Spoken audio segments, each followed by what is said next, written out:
A metal detector is an electronic instrument which detects the presence of metal nearby. Metal detectors are useful for finding metal inclusions hidden within objects or metal objects buried underground. They often consist of a handheld unit with a sensor probe which can be swept over the ground or other objects. If the sensor comes near a piece of metal, this is indicated by changing tone in earphones, or a needle moving on an indicator. Usually the device gives some indication of distance. The closer the metal is, the higher the tone in the earphone, the higher the needle goes. Another common type is stationary walk-through metal detectors used for security screening at access points in prisons, courthouses, and airports to detect concealed metal weapons on a person's body. The simplest form of a metal detector consists of an oscillator producing an alternating current that passes through a coil producing an alternating magnetic field. If a piece of electrically conductive metal is close to the coil, eddy currents will be induced in the metal, and this produces a magnetic field of its own. If another coil is used to measure the magnetic field, the change in the magnetic field due to the metallic object can be detected. The first industrial metal detectors were developed in the 1960s and were used extensively for mineral prospecting and other industrial applications. Uses include demining, the detection of weapons such as knives and guns, geophysical prospecting, archaeology, and treasure hunting. Metal detectors are also used to detect foreign bodies in food, and in the construction industry to detect steel reinforcing bars in concrete and pipes and wires buried in walls and floors. History and development. Towards the end of the 19th century, many scientists and engineers used the growing knowledge of electrical theory in an attempt to devise a machine which would pinpoint metal. The use of such a device to find ore-bearing rocks would give a huge advantage to any miner who employed it. Early machines were crude, used a lot of battery power, and worked only to a very limited degree. In 1874, Parisian inventor Gustave Trouvé developed a handheld device for locating and extracting metal objects such as bullets from human patients. Inspired by Trouvé, Alexander Graham Bell developed a similar device to attempt to locate a bullet lodged in the chest of American President James Garfield in 1881. The metal detector worked correctly, but the attempt was unsuccessful because the metal coil spring bed Garfield was lying on confused the detector. Modern developments. The modern development of the metal detector began in the 1920s. Gerhard Fischer had developed a system of radio direction finding, which was to be used for accurate navigation. The system worked extremely well, but Fischer noticed that there were anomalies in areas where the terrain contained ore-bearing rocks. He reasoned that if a radio beam could be distorted by metal, then it should be possible to design a machine which would detect metal using a search coil resonating at a radio frequency. In 1925 he applied for, and was granted, the first patent for a metal detector. Although Gerhard Fischer was the first person granted a patent for a metal detector, the first to apply was Shell Hare, a businessman from Crawfordsville, Indiana. His application for a handheld hidden metal detector was filed in February 1924, but not patented until July 1928. Hare assisted Italian leader Benito Mussolini in recovering items remaining from the Emperor Caligula's Gallus, at the bottom of Lake Nemi, Italy, in August 1929. Hare's invention was used by Admiral Richard Byrd's second Antarctic expedition in 1933, when it was used to locate objects left behind by earlier explorers. It was effective up to a depth of 8 feet. However, it was one Lieutenant Joseph Stanislaw Kosacki, a Polish officer attached to a unit stationed in St Andrews, Fife, Scotland, during the early years of World War II, who refined the design into a practical Polish mine detector. These units were still quite heavy, as they ran on vacuum tubes, and needed separate battery packs. The design invented by Kosacki was used extensively during the Second Battle of El Alamein, when 500 units were shipped to Field Marshal Montgomery to clear the minefields of the retreating Germans, and later used during the Allied invasion of Sicily, the Allied invasion of Italy, and the invasion of Normandy. As the creation and refinement of the device was a wartime military research operation, the knowledge that Kosacki created the first practical metal detector was kept secret for over 50 years.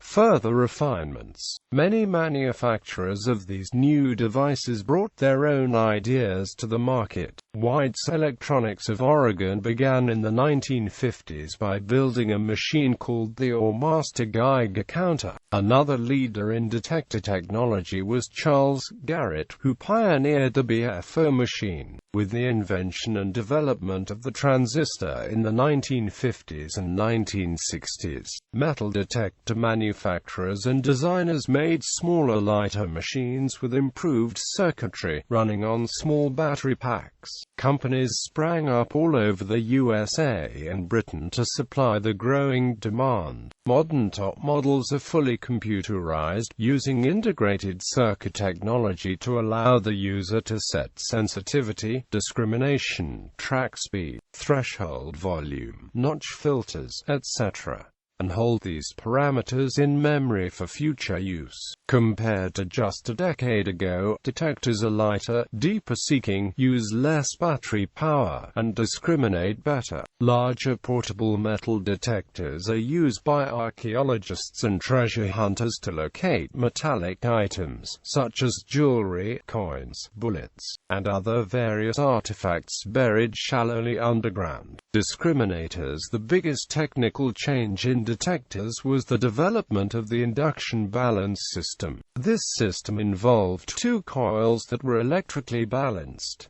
When metal was introduced to the vicinity, they would become unbalanced. What allowed detectors to discriminate between metals was the fact that every metal has a different phase response when exposed to alternating current. Scientists had long known of this fact by the time detectors were developed that could selectively detect desirable metals, while ignoring undesirable ones. Even with discriminators, it was still a challenge to avoid undesirable metals because some of them have similar phase responses, e.g., tinfoil and gold, particularly in alloy form. Thus, improperly tuning out certain metals increased the risk of passing over a valuable find. Another disadvantage of discriminators was that they reduced the sensitivity of the machines.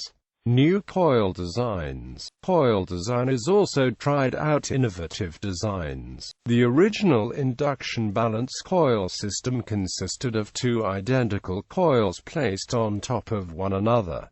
Compass Electronics produced a new design, two coils in a D shape, mounted back-to-back to form a circle. This system was widely used in the 1970s, and both concentric and D-type had the fans. Another development was the invention of detectors which could cancel out the effect of mineralization in the ground. This gave greater depth, but was a non-discriminate mode. It worked best at lower frequencies than those used before, and frequencies of 3 to 20 kHz were found to produce the best results. Many detectors in the 1970s had a switch which enabled the user to switch between the discriminate mode and the non-discriminate mode. Later developments switched electronically between both modes. The development of the induction balance detector would ultimately result in the motion detector, which which constantly checked and balanced the background mineralization. Pulse induction. At the same time, developers were looking at using a different technique in metal detection, called pulse induction. Unlike the beat frequency oscillator of the induction balance machines, which both used a uniform alternating current at a low frequency, the pulse induction machine simply magnetized the ground with a relatively powerful momentary current through a search coil. In the absence of metal, the field decayed at a uniform rate, and the time it took to fall to 0 volts could be accurately measured. However, if metal was present when the machine fired, a small eddy current would be induced in the metal, and the time for sensed current decay would be increased. These time differences were minute, but the improvement in electronics made it possible to measure them accurately and identify the presence of metal at a reasonable distance.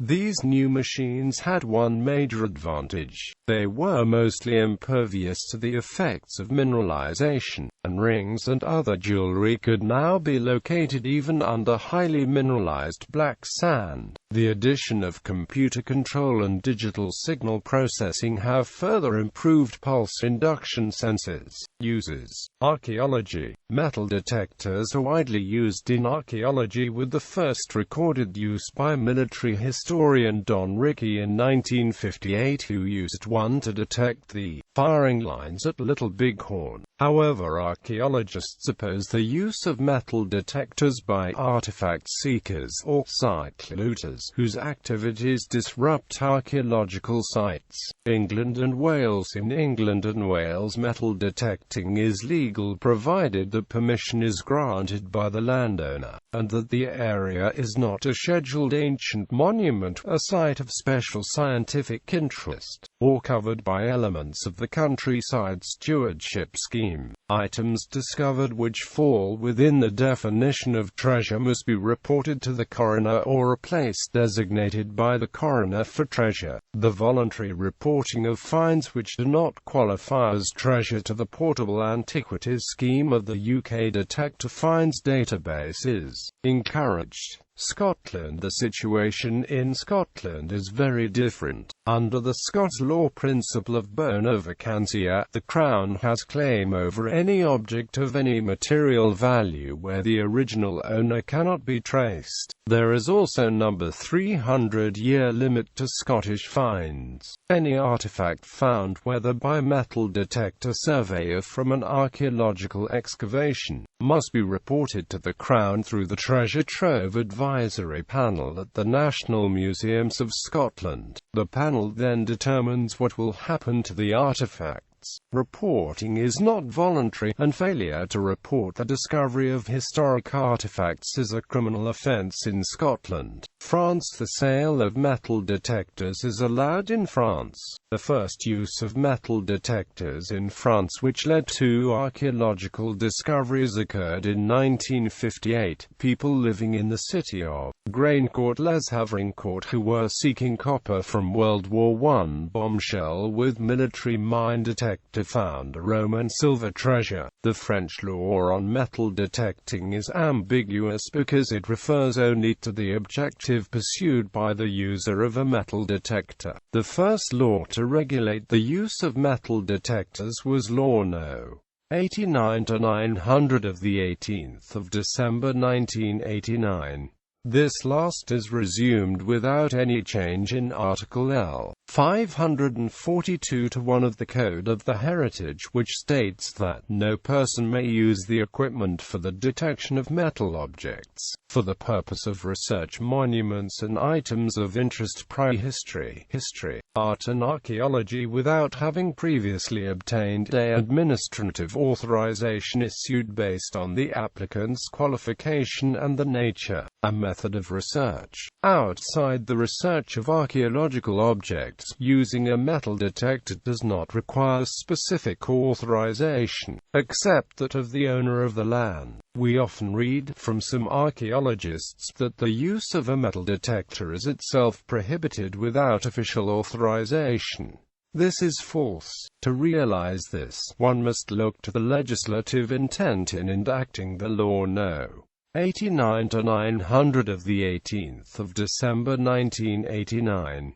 Asked about Law No. 89 to 900 of the 18th of December 1989 by the Member of Parliament Mr. Call Jack Lang, Minister of Culture at the time, replied by letter the following: "The new law does not prohibit the use of metal detectors but only regulates the use, if the purpose of such use is the search for archaeological remains. Prior authorization is required from my services. Apart from this case, the law asks to be reported to the appropriate authorities an accidental discovery of archaeological remains." The entire letter of Jack Lang was published in 1990 in a French metal detection magazine, and then, to be visible on internet, scanned with permission of the author of the magazine on a French metal detection website. As a hobby, there are various types of hobby activities involving metal detectors. Coin shooting is looking for coins after an event involving many people, like a baseball game, or simply looking for any old coins. Some coin shooters conduct historical research to locate sites with potential to give up historical and collectible coins. Prospecting is looking for valuable metals like gold, silver, and copper in the natural forms, such as nuggets or flakes.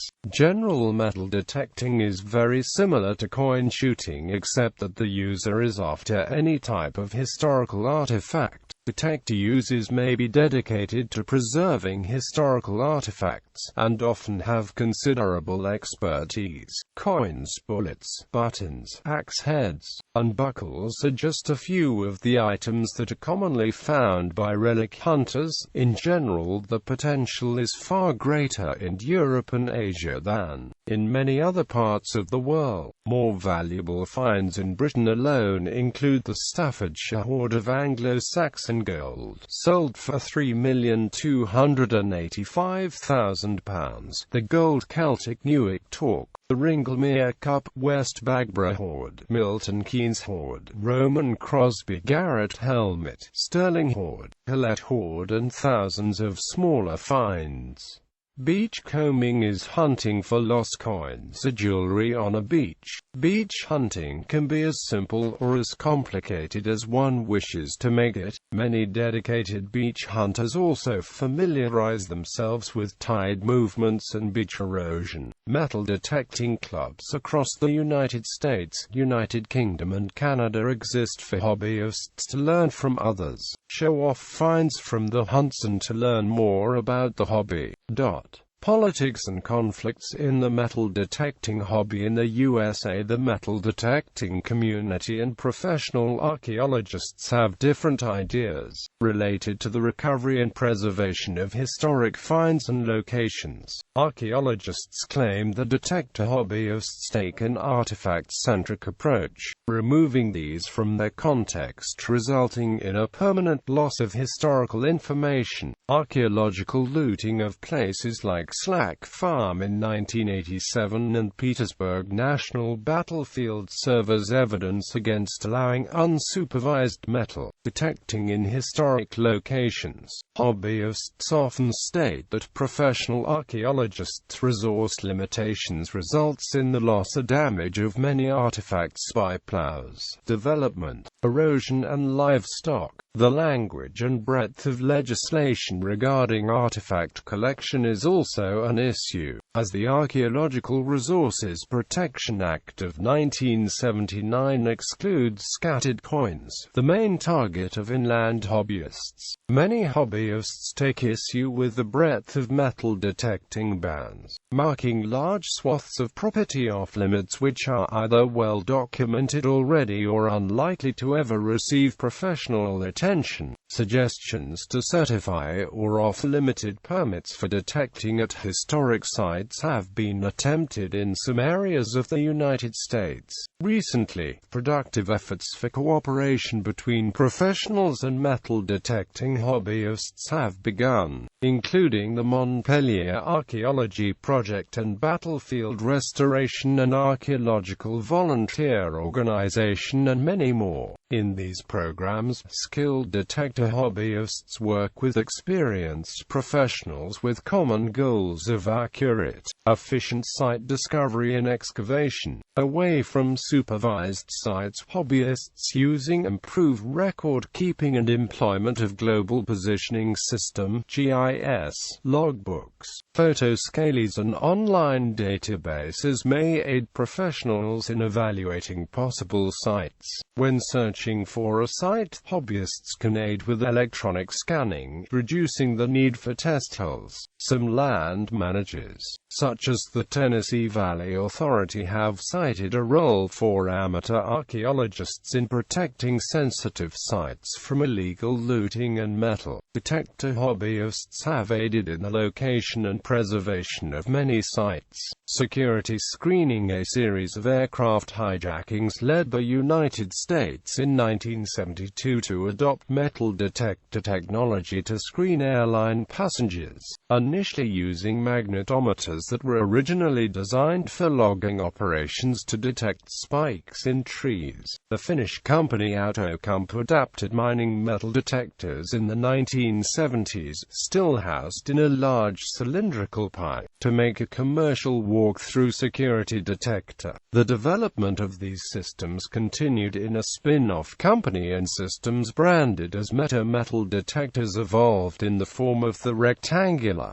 gantry, now standard in airports. In common with the developments in other uses of metal detectors, both alternating current and pulse systems are used, and the design of the coils and the electronics has moved forward to improve the discrimination of these systems. In 1995, systems such as the Meta 200 appeared with the ability to indicate the approximate height of the metal object above the ground, enabling security personnel to more rapidly locate the source of the signal. Smaller handheld metal detectors are also used to locate a metal object on a person more precisely. Industrial metal detectors. Industrial metal detectors are used in the pharmaceutical, food, beverage, textile, garment, plastics, chemicals, lumber, mining, and packaging industries. Contamination of food by metal shards from broken processing machinery during the manufacturing process is a major safety issue in the food industry. Metal detectors for this purpose are widely used and integrated into the production line. Current practice at garment or apparel industry plants is to apply metal detecting after the garments are completely sewn and before garments are packed, to check whether there is any metal contamination in the garments.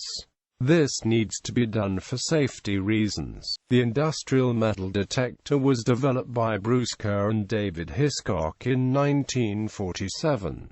The founding company Goring Kerr pioneered the use and development of the first industrial metal detector. Mars Incorporated was one of the first customers of Goring Kerr, using the Metalo-Cutter metal detector to inspect Mars bars. The basic principle of operation for the common industrial metal detector is based on a 3-coil design. This design utilizes an AM transmitting coil and 2 receiving coils, one on either side of the transmitter. The design and physical configuration of the receiving coils are instrumental in the ability to detect very small metal contaminates of 1 mm or smaller. Today, modern metal detectors continue to utilize this configuration for the detection of tramp metal. The coil configuration is such that it creates an opening whereby the product passes through the coils.